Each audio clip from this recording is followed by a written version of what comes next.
4 जातियां ही सबसे बड़ी जातियां हैं। नारी शक्ति, युवा शक्ति, किसान, गरीब परिवार। क्योंकि हम बटे थे इसलिए कटे थे। बटेंगे तो कटेंगे, बटेंगे तो कटेंगे। जो करेगा जात की बात उसको कस के मारूंगा लात। 11 साल जाति जनगणना को बांटने की राजनीति बताने वाली बीजेपी अब अचानक जाति पूछने लगी है। आखिर ये यूटर्न क्यों? वेलकम टू नो नॉनसेंस, मुद्दे की बात बिना बकवास। आज के इस एपिसोड में जानेंगे मोदी सरकार अचानक जाति जनगणना के समर्थन में क्यों आ गई। जाति जनगणना से असली फायदा किसको होगा, जनता को या नेताओं को? क्या रिजर्वेशन की 50% लिमिट अब खत्म हो जाएगी? क्या प्राइवेट सेक्टर में भी अब रिजर्वेशन लागू होने वाला है? जाति जनगणना से बीजेपी का वोट बैंक मजबूत होगा या टूटेगा? भारत में आखिरी बार 1931 में जाति के आधार पर जनगणना हुई थी। उसके बाद से फिर कभी भी जाति की जनगणना नहीं कराई गई। इस देश में 1931 में जात के आधार पर जनगणना हुई थी, कास्ट सेंसस हुआ था। उसके बाद से कास्ट सेंसस नहीं हुआ है। इसलिए एक बार इस देश में जाति के आधार पर जनगणना हो जानी चाहिए और जात के आधार पर जनगणना करने के पश्चात जितनी भी जातियां इस देश में बसती है सबको आबादी के हिसाब से आरक्षण दे दिया जाना चाहिए। कांग्रेस और बाकी विपक्षी पार्टियां कई सालों से इसकी मांग कर रहे थे। राहुल गांधी बार बार कह रहे थे जब तक जाति जनगणना नहीं होगी सोशल जस्टिस का सपना अधूरा रहेगा। पॉलिटिकल इक्वालिटी जो थी वो खत्म हो गई है। हिंदुस्तान के सारे इंस्टीट्यूशंस कैप्चर कर लिए गए हैं। सोशल इक्वालिटी नहीं रही, फाइनेंशियल इकोनॉमिक इक्वालिटी नहीं रही। इसीलिए हमारा अगला कदम जाति जनगणना होगा। 50% रिजर्वेशन की दीवार और जाति जनगणना हम यहां करा के दिखाएंगे। आपको जो कहना है कर लो। लेकिन बीजेपी 11 सालों से सत्ता में है और इन सालों में पार्टी ने कभी भी इस मांग को लेकर खुलकर समर्थन नहीं किया। उल्टा बीजेपी के बड़े नेताओं ने इसे देश के लिए खतरा बताया था। इसका मतलब क्या है जी? मतलब हर परिवार में जाना, घर घर छापा मारना, अनाज के डिब्बे में किसी महिला ने अपने गहने छपा के रखे हैं उसको भी एक्सरे किया जाएगा। ये पूरी तरह अर्बन नक्सल उस सोच का सीधा सीधा प्रकटीकरण है। लेकिन अब सब बदल गया। अचानक बीजेपी सरकार ने अपना रुख पूरी तरह पलट दिया है। वही बीजेपी जो सालों से इसका कड़ा विरोध कर रही थी अब खुद जाति जनगणना कराने जा रही है। Congress governments have always opposed caste census. Caste was not included in all the census operations conducted since independence. In 2010, most of the political parties had recommended caste census.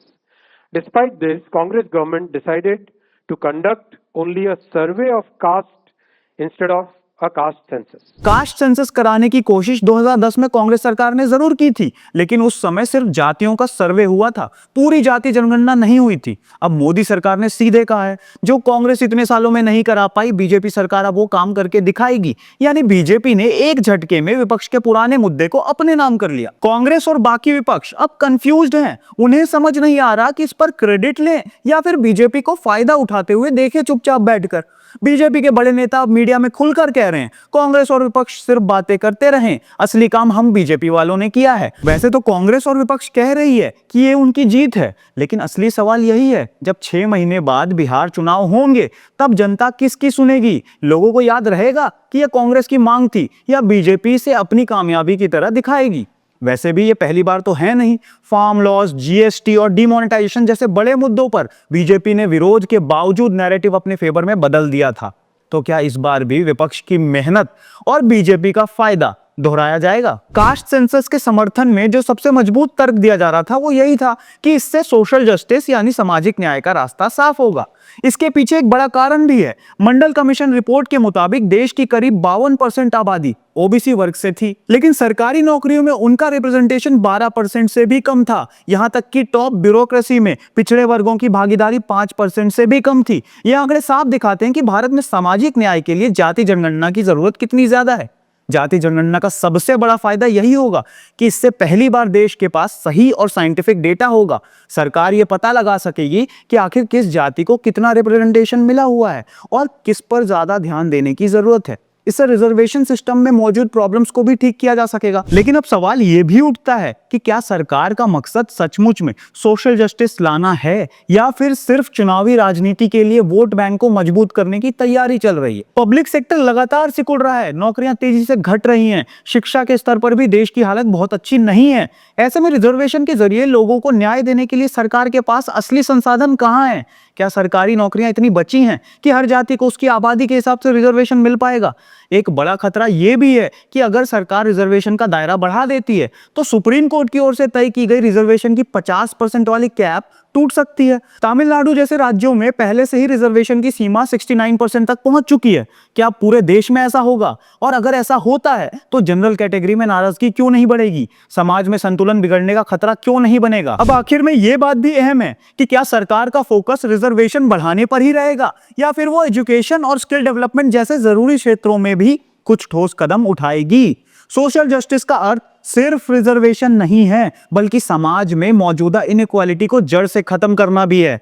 क्या सरकार वाकई इस दिशा में कोई कदम उठा रही है या फिर एक बार फिर जनता की भावनाओं के साथ राजनीति का नया खेल शुरू हो चुका है? अब देखिए, जाति जनगणना का मुद्दा सिर्फ सरकारी नौकरियों और सरकारी संस्थाओं तक सीमित नहीं रहने वाली। अगला कदम साफ साफ दिखाई दे रहा है, प्राइवेट सेक्टर में रिजर्वेशन। राहुल गांधी समेत विपक्ष के कई नेता साफ कर चुके हैं कि जाति जनगणना के बाद अगला कदम प्राइवेट सेक्टर में रिजर्वेशन लागू कराने की मांग होगी। ये बात विपक्ष के बड़े नेताओं के बयान में पहले ही नजर आ चुकी है। लेकिन बड़ा सवाल अब यह भी है, क्या सरकारी क्षेत्र की असफलताओं की कीमत अब प्राइवेट सेक्टर को चुकानी पड़ेगी? सरकारी नौकरियों का दायरा लगातार कम होता जा रहा है। सरकारी स्कूल, कॉलेज, यूनिवर्सिटियों की हालत बहुत ही खराब है। सरकारी संस्था नए रोजगार पैदा नहीं कर पा रहे। ऐसे में रिजर्वेशन के नाम पर बोझ क्या प्राइवेट सेक्टर के ऊपर डाल दिया जाएगा? अब होगा वही कि रिजर्वेशन के नाम पर प्राइवेट सेक्टर पर दबाव बढ़ाने से रोजगार और अर्थव्यवस्था दोनों पर असर पड़ेगा। सोशल जस्टिस के नाम पर अगर रिजर्वेशन की बात ही करनी थी तो सरकार ने पिछले 11 सालों में शिक्षा और रोजगार जैसे बुनियादी क्षेत्रों में सुधार क्यों नहीं किए?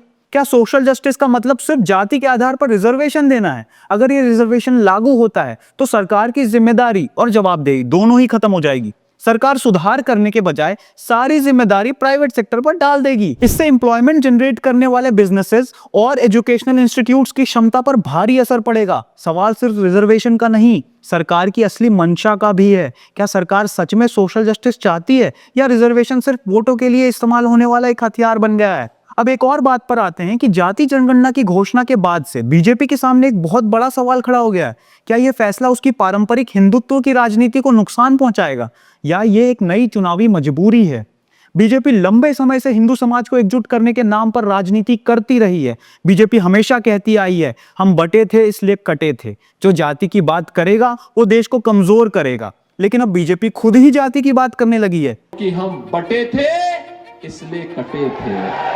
बटेंगे तो कटेंगे। बटेंगे तो कटेंगे। जो करेगा जात की बात उसको कस के मारूंगा लात। बीजेपी का वोट बैंक जो अब तक हिंदुत्व के एकजुट प्लैंक पर चलता आया था, क्या जाति जनगणना के बाद टूटने की कगार पर खड़ा होगा?